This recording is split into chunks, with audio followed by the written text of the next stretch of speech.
Oi, eu sou o Breno. E eu sou a Jéssica. Você sabe como as substâncias são excretadas, ou seja, como elas são mandadas para fora do seu corpo? Nós vamos explicar um pouco sobre o como e o porquê disso acontecer. Primeiramente, o que são excretas?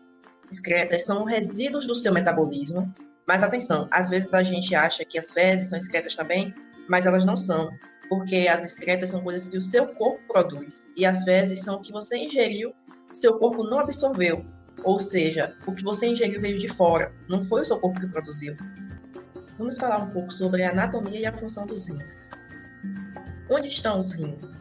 Bom, os rins estão localizados junto à parede posterior do abdômen, vulgo nas costas, logo abaixo do diafragma, e cada um se encontra de um lado do corpo. E podemos observar que aqui dá para ver a região do córtex, que é essa parte externa do rim, e tem a parte interna, que é a medula, porém não dá para a gente ver nessa imagem. E dá para a gente enxergar aqui também a região do hilo, que é essa região por onde passam os vasos sanguíneos e onde a gente vê também onde se insere o ureter. Eles são coroados pelas glândulas suprarrenais, que também são conhecidas como adrenais. E dos rins saem os ureteres, que vão desembocar na bexiga. E a bexiga tem a função de armazenar a urina, para que a sua eliminação seja um processo voluntário. E observe como a veia cava inferior e a aorta, que são os vasos de maior calibre do organismo, tem entrada direta para os rins, aqui, sendo denominadas de veia renal e artéria renal. Cada rim possui cerca de 1 milhão de néfrons, que é a unidade formadora da urina. Cada néfron é constituído por um glomérulo, que é chamado também de capilares glomerulares, e pelos túbulos renais. E agora que você já sabe onde se encontra cada estrutura, vamos conhecer um pouco dos seus mecanismos de funcionamento.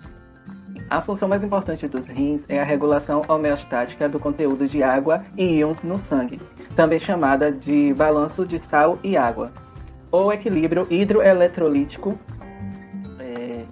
E esse mecanismo da função renal pode ser dividido em 6 áreas gerais. A primeira área é a regulação do volume do líquido extracelular e da pressão arterial, que acontece assim: quando um volume de líquido extracelular diminui, a pressão arterial também diminui. Se ambos caem em níveis muito baixos, o corpo não consegue manter um fluxo adequado de sangue para os órgãos essenciais. Também os rins, eles trabalham de uma maneira integrada com o sistema circulatório para assegurar tanto a pressão arterial quanto a perfusão tecidual, que elas permaneçam em uma faixa aceitável. A segunda área é a regulação da osmolaridade. Quando o corpo integra a função renal como comportamento, como a sede, para manter a osmolaridade do corpo em um valor próximo a 290 milimol. A terceira área geral é a manutenção do equilíbrio iônico, onde os rins mantêm a concentração íons-chave dentro de uma faixa normal pelo balanço entre a sua ingestão e perda urinária. O sódio ele é um principal íon envolvido na regulação do volume do líquido extracelular e da osmolaridade. E as concentrações de íons potássio e cálcio também são estritamente reguladas. A quarta área geral é a regulação homeostática do pH. Quando o pH plasmático ele é normalmente mantido dentro de uma faixa muito estreita de variação. Se um líquido extracelular ele se torna muito ácido, os rins secretam hidrogênio e conservam íons de bicarbonato, atuando como um tampão. E inversamente acontece quando um líquido extracelular se torna muito alcalino. Assim os rins eles vão excretar íons de bicarbonato e conservar hidrogênio. Uma quinta área geral é a excreção de resíduos, onde os rins removem produtos do metabolismo e xenobióticos, ou substâncias estranhas, como medicamentos e toxinas ambientais. Os produtos de metabolismo incluem creatinina, do metabolismo muscular, e resíduos nitrogenados. Os hormônios são outras substâncias endógenas retiradas do sangue pelos rins. A sexta e última área é a produção de hormônios, que embora os rins eles não sejam glândulas endócrinas, eles desempenham um papel importante em 3 vias endócrinas. A primeira é quando as células renais sintetizam eritropoetina, que é um hormônio que regula a produção de eritrócitos. E a segunda via é quando os rins liberam renina, uma enzima que regula a produção de hormônios envolvidos no equilíbrio de sódio e na homeostasia da pressão sanguínea. E por fim, uma terceira via, que as enzimas renais auxiliam na conservação da vitamina D3 em um hormônio ativo que regula o equilíbrio de cálcio.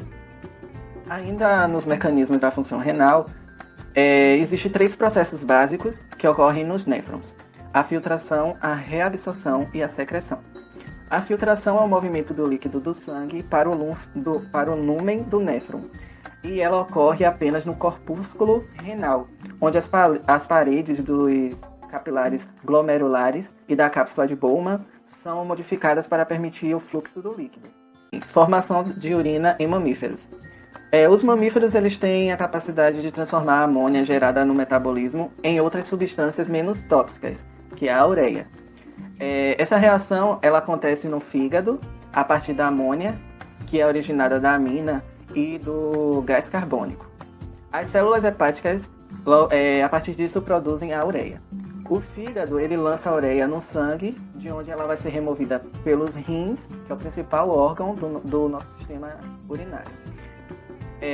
Junto com os outros componentes do sistema, os ureteres, a bexiga urinária e a uretra. Vamos falar agora sobre as excretas nitrogenadas. Durante o metabolismo das células, ocorre a produção de excretas, como já vimos anteriormente. E as excretas, elas são compostos que normalmente não apresentam utilidade para o organismo e devem ser eliminadas. E uma importante classe de excretas são as excretas nitrogenadas, que são compostos químicos que têm na sua constituição o nitrogênio. E elas podem variar de acordo com o grupo do animal, e nós vamos falar um pouquinho sobre cada um. E existem 3 tipos de excretas, que são a excreta amônia, e os organismos que excretam amônia são chamados de amoniotélicos. Ela apresenta alta toxicidade e não deve ser acumulada por muito tempo no organismo. Ela apresenta também alta solubilidade em água. E o interessante disso é porque animais que excretam a amônia, eles vivem em ambientes aquáticos.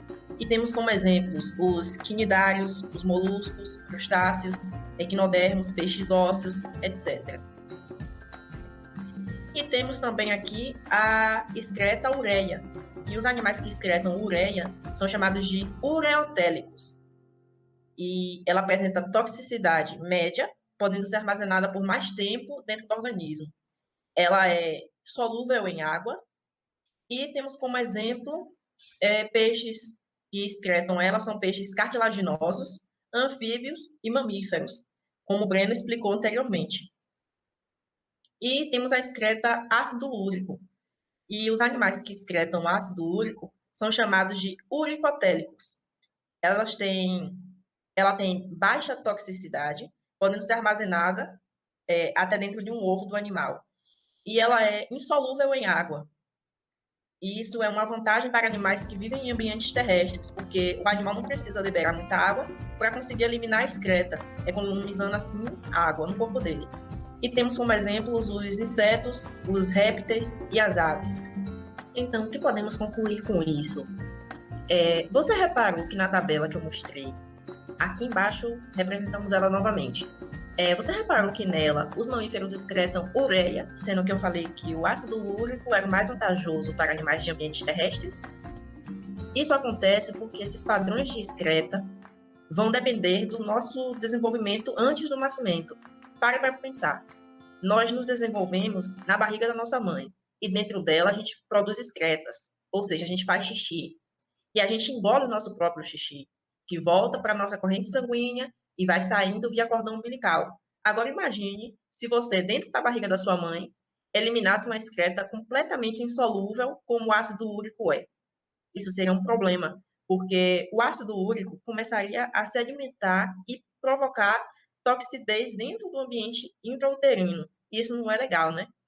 Então, os mamíferos, embora sejam adaptados ao ambiente terrestre, eles têm um desenvolvimento que depende da água, onde dentro dela ele realiza excreção. E outro ponto importante é que os anfíbios também são representados como ureotélicos, porém, eles se classificam assim só se estiverem na fase adulta. Na fase de girino, eles excretam amônia. Não é à toa que nessa fase só encontramos eles na água, não é? Bem, essas foram as referências que utilizamos para pesquisar e trazer essas informações para essa apresentação. Obrigada.